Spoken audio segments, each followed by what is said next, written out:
Praise the lord. మన ప్రభువైన యేసుక్రీస్తు వారి శ్రేష్టమైన నామంలో మీ అందరికీ కూడా వందనాలు. ఈరోజు ఆ పరమ తండ్రి మనందరినీ ప్రేమించి అనుగ్రహించిన వాగ్దానము, విశ్వసించువాడు కలవరపడడు. యెషయా గ్రంథము 28వ అధ్యాయం 16వ వచనం. The one who trust will not never be dismayed. Isaiah chapter 28 verse 16. ఈరోజు ఆ పరమ తండ్రి మనందరినీ ప్రేమించి అనుగ్రహించిన కృపావార్తను బట్టి ధ్యానించుకుందాము.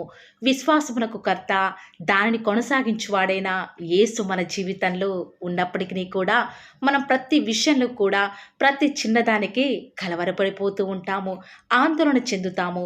ఈనాడు ప్రతి ఒక్కరూ కూడా శ్వాస లేకుండా ఏ రీతిగా అయితే బ్రతకరు, అలాగే దేవుని మీద విశ్వాసం లేకుండా ఒక క్షణం కూడా మనం జీవించలేము.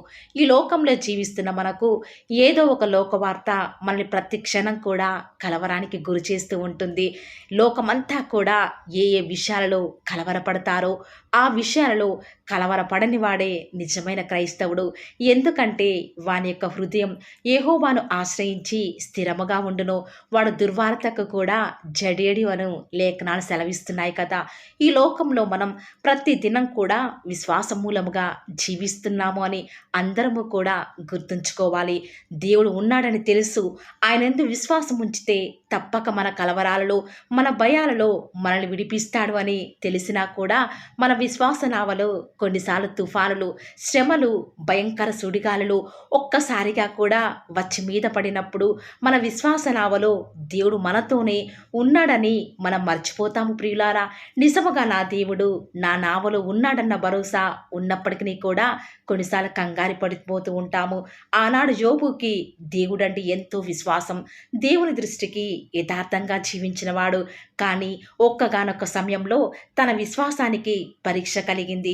ఒక దాసుడు వచ్చి, అయ్యా, అక్కడ ఉన్న భవనంలో నీ కుమారుడు కుమార్తెలు కలిసి విందు చేయుచున్నప్పుడు ఒక్కసారిగా పిడుగుపడడంతో అందరూ చనిపోయారని చెప్తూ ఉండగానే మరొక దాసుడు వచ్చి, నీ మందలన్నీ కూడా పిడుగుపడడంతో ఒక్కసారిగా అవన్నీ కూడా యొక్క పిడుగుపాటికి పశువుల మంద మొత్తం కూడా చనిపోయింది అని యోబుతో చెప్తూ ఉండగానే మరలా వేరొక దాసుడు వచ్చి, అయ్యా, మీరు ఎంతో కష్టపడి పండించిన పంట అంతా కూడా చేతికి వచ్చే ముందు శత్రువు ఎంతగానో యొక్క పంటనంతటినీ కూడా సమస్తాన్ని ఎత్తుకు వెళ్ళాడు అని చెప్పడానికి నేను మాత్రమే తప్పించుకొని నీ వద్దకు వచ్చాను అని చెప్తూ ఉన్నప్పుడు, అలా వెంటనే ప్రతి ఒక్క దాసుడు యోబుకు చెప్తూ ఉన్నప్పుడు ఒక్కసారి మనం యోబు స్థానంలో మనముంటే విశ్వాసంలో ఖచ్చితంగా తప్పిపోతాము ప్రియులారా, కలవరపడే వారిగా ఉంటాము. కానీ యోబు ఆ యొక్క వార్త విన్న సమయంలో ఆ యొక్క దుర్వార్తలలో ఏమాత్రం కూడా యోబు కలవరపడకుండా మోకరించి యెహోవా ఇచ్చెను, యెహోవా తీసుకుని పోయెను అని దేవుని స్తుతిస్తూ వస్తూ ఉన్నాడు. తన భార్య సైతం నీ దేవుని దూషించి మరణము కమ్ము అని యోబును దూషిస్తూ ఉంది. కానీ యోబు మాత్రం దేవుని మీద ఉంచిన విశ్వాసాన్ని విడిచిపెట్టలేదు ప్రియులారా. అందుకే దేవుడు యోబు కోల్పోయిన దానికంటే రెండంతలుగా దేవుడు యోబుకి అనుగ్రహిస్తూ వస్తూ ఉన్నాడు. ఈరోజు ఈ వాక్యం వింటున్న ప్రియ సహోదరి సహోదరుడా, ఈనాడు నీ జీవితంలో కూడా ప్రతికూల పరిస్థితులలో ఎందుకు నువ్వు నీ దేవుని మీద విశ్వాసం ఉంచలేకపోతున్నావు? ఆనాడు విశ్వాసం ద్వారా బైబిల్ గ్రంథంలో ఎంతోమంది రాజ్యాలను జయించినారు. ఈనాడు దేవుని కార్యాల మీద నువ్వు విశ్వాసం ఉంచలేకపోతున్నావు ఎందుకు? ఒక్కసారి నీకు నువ్వే పరీక్షించుకోవాలి. ఈనాడు వాస్తవానికి ఎవరైతే దేవుని మీద విశ్వాసం ఉంచుతారో వారు ఎంత మాత్రమూ కూడా ఎలాంటి దుర్వార్తలు విన్నా, లోక వార్తలు విన్నప్పటికీ కూడా, మరణకరమైన వార్తలు విన్నప్పటికీ కూడా కలవరపడరు అని ఆ పరమ తండ్రి ఈరోజు మనందరికీ కూడా తెలియచేస్తూ వస్తూ ఉన్నాడు. ఆనాడు పేతురు దేవుడు దోణిలో ఉన్నాడని ఎరిగి కూడా దేవుని ఎంతగానో సందేహించిన వాడే, కలవరపడిన వాడే. ఈనాడు పేతురు వలె ఎందుకు నువ్వు దేవుని మీద సందేహించేవాడివిగా ఉన్నావు? అన్యుడైన శతాధిపతే, దేవా, నువ్వు నా రోగి అయినటువంటి దాసిని చూడడానికి మా ఇంటికి వచ్చుటకు నేను పాత్రను కానయ్యా, నువ్వు మాట మాత్రం సెలవిస్తే చాలు, నా దాసుడు బ్రతుకుతాడు అని అంత గొప్ప విశ్వాసం దేవుని మీద కలిగి ఉన్నాడు కదా. అట్టి గొప్ప విశ్వాసం ఇశ్రాయేలీయులలో నిన్ను కనుగొనలేదు అని ఆ పరమ తండ్రి ఆనాడు ఆ శతాధిపతి గురించి సాక్ష్యమిస్తూ వస్తూ ఉన్నాడు. ఈనాడు ఆ పరమ తండ్రి నిన్ను గూర్చి, నన్ను గూర్చి, మనందరిని గురించి ఆ రీతిగా సాక్ష్యం ఇవ్వగలుగుతున్నాడా? ఒక్కసారి మీరంతా కూడా ఆలోచించండి. ఈనాడు నీ కుమార్తె వివాహ విషయంలో, నీ భర్త రక్షణ విషయంలో, నీ కుటుంబ రక్షణ విషయంలో, ఆర్థిక పరిస్థితుల విషయమై, నీ ఉద్యోగ విషయంలో ప్రార్థిస్తున్నావు. కానీ విశ్వాసముతో ప్రార్థిస్తున్నావా? ఎంత ప్రార్థించినా కూడా నీ యొక్క ప్రేయర్ రిక్వెస్ట్ని నెరవేరుతుందో లేదో అనే కలవరంలో ఉన్నావా? అందుకే అనుకుంటా దేవుని యొక్క అవిశ్వాసాన్ని బట్టి దేవుడిని యొక్క అవిశ్వాసాన్ని బట్టి నేటి వరకు కూడా నీ కుటుంబంలో కార్యాలు జరిగించడం లేదు. దేవుడు తన బిడ్డల విశ్వాసం లేకుండా ప్రార్థిస్తే ఆయన ఎప్పటికీ కూడా వారితో ఉండడు ప్రియులారా. నీ హృదయంలో ఉన్న కలవరాలు, చింత, విచారం సమస్తాన్ని కూడా తొలగించుకొని ఎప్పుడైతే నా దేవుడు ఉన్నాడని ఎరిగి ఆవగింజంత విశ్వాసంతో సరే నువ్వు ప్రార్థిస్తే నీ జీవితంలో అద్భుత కార్యాలు జరుగుతాయి. ప్రియులారా, వాస్తవానికి నువ్వు వెళ్ళే పరిస్థితులన్నీ కూడా నిన్ను కలవరాలకి గురి చేయొచ్చు. రోజు రోజుకి కూడా నీ పరిస్థితులను బట్టి నువ్వు కలిగి ఉన్నటువంటి విశ్వాసం సన్నగిల్లిపోవచ్చు. అయినప్పటికీ కూడా పర్వాలేదు. ఆనాడు అబ్రహం 100 సంవత్సరాల వయసులో ఎంతగానో దేవుని మీద విశ్వాసం ఉంచాడు. ఆ యొక్క వృద్ధాప్యంలో కూడా తనకు సంతానం కలగదు అని పరిస్థితులు ఉన్నప్పటికీ కూడా కలవరపడలేదు. దేవుని మీద ఎంత విశ్వాసం ఉంచాడో అంత చక్కటి నవ్వు గల ఇస్సాకు కుమారుణ్ణి ఆ పరమ తండ్రి ఆనాడు వృద్ధ దంపతులకు నవ్వుగా అనుగ్రహించాడు. ఈరోజు ఈ వాక్యం వింటున్న ప్రియ సహోదరి సహోదరుడా, నీ జీవితంలో నయం కాని అనారోగ్యాలైనా, ఎంత జటిలమైన సమస్యలు నీకు వచ్చినప్పటికీ కూడా కలవరపడకు. ధైర్యంగా సింహం వలె ధైర్యంగా ఉండు. ఆనాడు బోనులో వేయబడినటువంటి దానియేలు సింహాలను చూచి భయపడలేదు, కానీ విశ్వాసం ఉంచాడు దేవుని మీద. ఏమాత్రం కలవరపడలేదు కాబట్టి తన జీవితంలో ఆ యొక్క సింహాల నోలను కేవలం ప్రార్థన ద్వారా మూయిస్తూ వస్తూ ఉన్నాడు. రాజు సైతం ఆ యొక్క విశ్వాసాన్ని బట్టి షాక్ అవుతూ వస్తూ ఉన్నాడు. ఈరోజు ఎవరైతే ఈ మాటల మీద విశ్వాసం ఉంచుతున్నారో నాతో పాటు ప్రార్థనలో ఏకీభవిస్తారా ప్రియులారా? ప్రార్థన. ప్రేమ నమ్మకం గల మా ప్రియ పరలోకమందున్న మా తండ్రి, జీవం కలిగిన దేవా, మీ బంగారు పాదములకు లెక్కలేని స్తుతులు స్తోత్రాలు చెల్లించుకుంటూ వస్తూ ఉన్నాను. ప్రతిదినం కూడా మిమ్మల్ని ప్రేమిస్తూ తండ్రి నిత్యం మాకు అనుకరిస్తున్నటువంటి ఆత్మీయ ఆహారాన్ని బట్టి మీకే స్తుతులు స్తోత్రాలు చెల్లించుకుంటూ వస్తూ ఉన్నాను.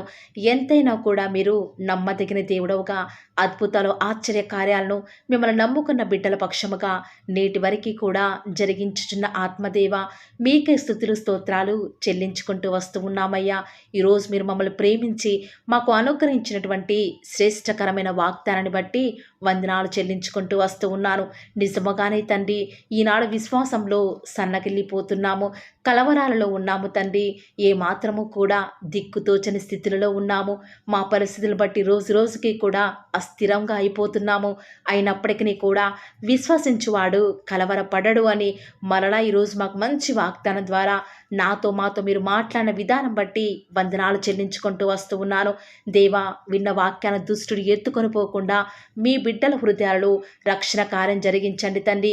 అయ్యా, ప్రాముఖ్యంగా మిమ్మల్ని నమ్ముకున్న బిడ్డల జీవితాలలో మీరు ఎంత మాత్రమూ కూడా అన్యాయం చేసే దేవుడు కాదు కాబట్టి మేము కలవరపడకుండా మీ యొక్క వాక్యాన్ని బట్టి ముందుకు వెళ్ళే భాగ్యాన్ని మాకు మీరే అనుగ్రహిస్తూ వస్తారని కూడా ప్రార్థిస్తూ వస్తూ ఉన్నాను. దేవా, ఈ దినమంతట్లో కూడా మీ యొక్క సహాయాన్ని, మీ సన్నిధానాన్ని కోరుకొనుచుండగా దయచేసి మీరు మాకు సహాయం చేయండి తండ్రి. ఫాలో ఛానల్ ద్వారా ప్రతి దినం కూడా మీరు మమ్మల్ని ప్రేమించి మాకు అనుగ్రహిస్తున్నటువంటి వాక్యాన్ని బట్టి వందనాలు. విన్న వాక్యాన్ని తండ్రి మా జీవితాలలో మేము అనుసరించుకొని జీవించే భాగ్యాన్ని మాకు అనుగ్రహించండి. దేవా, ఎవరైతే తండ్రి చింతలలో, బాధలలో, విచారాలలో ఉన్నారో వారి బాధలన్నీ కొట్టివేసి వారికి సంతోషాన్ని అనుగ్రహిస్తారని కూడా మీ సన్నిధానంలో ప్రార్థిస్తూ వస్తూ ఉన్నాము. ఈరోజు ఎవరైతే ఉదయకాల ప్రార్థనలో వాగ్దానం విని ఏకీభవిస్తున్నారో, చిన్నవారు మొదలుకొని పెద్దవారైన వారు, వృద్ధులైన వారు ప్రతి ఒక్కరిని కూడా పేరు పేరున జ్ఞాపకం చేసుకొని ఆశీర్వదిస్తూ రండి తండ్రి. ఈ యొక్క వాగ్దానాన్ని సంపూర్ణంగా ఎవరైతే విశ్వాసం ఉంచి ఏకీభవిస్తున్నారో తండ్రి, వారి యొక్క కన్నీటి ప్రార్థనకు ప్రతిఫలంగా వారి జీవితాలలో వారి యొక్క మనసులో అనుకున్న కార్యాన్ని జరిగించండి తండ్రి. తద్వారా మీ నామానికే మహిమ తెచ్చుకుంటూ రండి. ఈరోజు మీరు మమ్మల్ని ప్రేమించి మాకు ఫాలో ది వార్ ఛానల్ ద్వారా అనుగ్రహించిన వాగ్దానం బట్టి వందనాలు చెల్లించుకుంటూ వస్తున్నాను. ప్రతి దినం కూడా నమ్మకంగా తండ్రి మీ యొక్క బిడ్డల అవసరాల నిమిత్తమై మీరు నన్ను జ్ఞాపకం చేసుకొని ప్రతి దినం కూడా ఫాలో ది వార్ ఛానల్ ద్వారా అనుగ్రహిస్తున్న డైలీ బ్రెడ్ని బట్టి కూడా వందనాలు చెల్లించుకుంటూ వస్తూ ఉన్నాను. మీ యొక్క అనాదికాల సంకల్పం చొప్పున నేటి వరకు కూడా ఈ యొక్క పరిచర్యను ఎంతో ఘనమైన విధానంలో మీకు మహిమకరంగా నడిపించుకుంటున్న విధానం బట్టి మిమ్మల్ని ఆరాధిస్తూ వస్తూ ఉన్నాను. దేవా, మీ ప్రియులైన బిడ్డలు ప్రతి దినం కూడా ప్రేయర్ రిక్వెస్ట్లు పెడుతూ వస్తూ ఉన్నారు. అట్టి బిడ్డను జ్ఞాపకం చేసుకుంటూ రారా దేవా. వారి యొక్క ప్రతి అవసరాల నిమిత్తమై భారం కలిగి ప్రార్థించేటువంటి మంచి మనసును నాకు అనుగ్రహించండి దేవా. ఎవరైతే ఎలాంటి సమస్యల గుండా వేదనల గుండా చెప్పుకోలేని పరిస్థితుల గుండా ఈరోజు ఎవరైతే వెళ్తున్నారో ఒక్కసారి మీరు దయచేసి వారిని జ్ఞాపకం చేసుకుంటూ రారా. ప్రతి పరిస్థితులలో కూడా మీరే వారికి చాలని దేవుడుగా ఉంటూరండి. ఈరోజు ఎవరైతే ప్రయత్నించబోతున్నారో వారి ప్రతి పనిని కూడా మీరే సఫలం చేస్తురండి. నేడు దినమున ఏ పనులైతే ఆగిపోతూ వస్తూ ఉన్నాయో ఆ యొక్క ప్రతి పని కూడా ఆగిపోకుండా ముందుకే సాగిపోయే కృపను ప్రతి ఒక్కరికి కూడా మీరే అనుగ్రహిస్తూ వస్తారని కూడా ప్రార్థిస్తూ వస్తూ ఉన్నాను. దేవా, ఈరోజు మీ బిడ్డనే వారు చేసే ప్రతి వ్యాపారాన్ని కూడా దీవించండి, ఆశీర్వదించండి. ఎక్కడా కూడా నష్టం రాకుండా దయచేసి మీరు వారిని జ్ఞాపకం చేసుకుంటూ రండి. అంతేకాదు దేవా, మీరే మా ప్రతి అవసరాలలో కూడా మీరే మాకు దేవుడుగా ఉంటారని కూడా ప్రార్థిస్తూ వస్తున్నాను. ఈరోజు ఎవరైతే తండ్రి దూర ప్రాంతాలకు ప్రయాణమే వెళ్ళుచున్నారో వారిని జ్ఞాపకం చేసుకుంటూ రండి. ఇతర రాష్ట్రాలకు ఇతర దేశాలకు వెళ్ళే బిడ్డల్ని జ్ఞాపకం చేసుకుంటూ రండి. మీ ప్రియులైన బిడ్డలు ఎక్కడ ఉన్నా ఏ వ్యాపారం చేసినా మీ నామానికి మహిమ తెచ్చే విధంగా వారిని జ్ఞాపకం చేసుకుంటూ రండి దేవా. ఈనాడు ఈ లోకంలో మా కళ్ళ ముందే తండ్రి భక్తిహీనులైన వారు, దేవుని ఎరగని వారు గొప్ప స్థితిలోనికి వెళ్ళిపోతుంటే వారిని చూసి మీ బిడ్డల వారు డిసప్పాయింట్మెంట్ అవ్వకుండా తండ్రి మీరు వారిలో ఉన్నారు కాబట్టి మీరు మమ్మల్ని ఖచ్చితంగా ఒకరోజు గొప్ప స్థితిలో ఉంచుతారని నిరీక్షణ కలిగి మేము జీవించే భాగ్యాన్ని మాకు మీరు అనుగ్రహిస్తురండి. బహుశా మాకు ఈనాడు ఈ లోకానుసారంగా ఏమీ లేకపోవచ్చు, కానీ ప్రతి దినం కూడా అన్ని లేని వారికి లేనటువంటి ఆదరణను ప్రతి దినం కూడా ఈ యొక్క ఫాలో ది వార్ ఛానల్ ద్వారా మీరు మాకు అనుగ్రహిస్తున్నారు కదా తండ్రి. దాన్ని బట్టి మీకు వందనాలు చెల్లించుకుంటూ వస్తూ ఉన్నాను. దేవా, దయ చూపించండి తండ్రి. దయచేసి మాకు సహాయం చేయరా తండ్రి. మీ అంత విశ్వాసం నుంచి ప్రార్థిస్తున్నాం కదా. మా జీవితాలలో మీ యొక్క గొప్ప కార్యాన్ని జరిగిస్తారని కూడా మీ పాద సన్నిధిలో ప్రార్థిస్తూ వస్తూ ఉన్నాను. ఈరోజు ఎవరైతే తండ్రి దుఃఖంలో వేదనలో చెప్పుకోలేని పరిస్థితులలో తండ్రి అనారోగ్యాల గుండా వెళ్తున్నారో, ఐసీయూలలో ఉన్నారు, జనరల్ వార్డులలో ఉన్నారో తండ్రి, ఎవరైతే హాస్పిటల్ చెకప్ కొరకే వెళ్తూ వస్తూ ఉన్నారో తండ్రి, ఎవరైతే మరణపు పడకలో తండ్రి లేవలేని స్థితిలో తండ్రి మృత్యుతో పోరాడుతూ తండ్రి కనీస ప్రార్థనలో ఏకీభవించినటువంటి నిస్సహాయ స్థితిలో ఉన్నారో అట్టి బిడ్డల కొరకు ఈరోజు భారం కలిగి ప్రార్థిస్తున్నాను. ఒక్కసారి మీరు వారిని జ్ఞాపకం చేసుకుంటూ రారా దేవా. దయచేసి మీరు వారి యందు కృప చూపించండి తండ్రి. ఎవరు ఎలాంటి మరణకర పరిస్థితిలో ఉన్నప్పటికీ నీకు తండ్రి మీరే వారిని ఆజ్ఞాపించండి తండ్రి. వారిని లేవనెత్తండి. మా ప్రతి పరిస్థితులలో కూడా మీరే మాకు చాలని దేవుడుగా ఉంటారని కూడా మీ పాద సన్నిధిలో ప్రార్థిస్తూ వస్తున్నాను. ఈరోజు ఎవరైతే పిల్లలు లేరని బాధపడుతున్నారో వారికి సంతానాన్ని అనుగ్రహించండి దేవా. ఈనాడు సంతు లేని దానిని కుమారులు గల సంతోషం గల తల్లిగా చేస్తానని వాగ్దానం చేసిన దేవా, దయచేసి సహాయం చేయండి. అబ్రహాం వలన దీవించండి తండ్రి. వారి యొక్క సంతానము ఇసుక రేణువుల వలె విస్తరించుటకు గాను మీరే వారికి సహాయం చేస్తారని కూడా ప్రార్థిస్తూ వస్తూ ఉన్నాను. డెలివరీ కొరకే సిద్ధపడుచున్నటువంటి గృహిణులను జ్ఞాపకం చేసుకునండి. గర్భిణీ స్త్రీలను ఆశీర్వదించండి తండ్రి. తల్లి బిడ్డలకు క్షేమకరమైన ఆరోగ్యాన్ని మీరే వారికి అనుగ్రహిస్తూ వస్తారని కూడా ప్రార్థిస్తూ వస్తూ ఉన్నాను. దేవా, ప్రత్యేకించి తండ్రి ఉద్యోగం లేదని బాధపడుతున్న యవ్వనస్తుల జ్ఞాపకం చేసుకోరా తండ్రి. వారి యొక్క ప్రతి పరిస్థితులలో కూడా మీ యొక్క సహాయాన్ని కోరుకొనిచుండగా దయచేసి కృప చూపించండి. మీరే వారికి తోడుగా ఉంటూ వస్తారని కూడా ప్రార్థిస్తూ వస్తూ ఉన్నాను. దేవా, ప్రత్యేకించి తండ్రి వివాహం ఆలస్యమైపోతుందని ఎంతోమంది ఆడబిడ్డలు యవ్వనస్తులు దుఃఖంలో ఉన్నారు. ఎన్నో ఉపవాస ప్రార్థనలు చేస్తూ ఉండవచ్చు. దేవా, దయచేసి వారు భారం కలిగి చేస్తున్న ప్రార్థనను అంగీకరించి తగిన సమయంలో తండ్రి వారి యొక్క వివాహం జరుగుట ద్వారా మీ నామానికి మీరే మహిమ తెచ్చుకుంటూ వస్తారని కూడా ప్రార్థిస్తూ వస్తూ ఉన్నాను. ఇంకా తండ్రి, ఎవరైతే తండ్రి చెప్పుకోలేని సమస్యల చేత, ఇరుగు పొరుగు వారి దేవా సమస్యల చేత బాధపడుతున్నారో వారిని జ్ఞాపకం చేసుకొని వారికి సంతోషాన్ని అనుగ్రహిస్తారని, ఇప్పటి వరకు కూడా చేస్తూ వచ్చిన ప్రార్థన అంగీకరించినారని నమ్ముచూ స్తుతిస్తూ యేసుక్రీస్తు నామమున స్తుతించి ప్రార్థించి వేడుకొనుచున్నాం తండ్రి. ఆమేన్.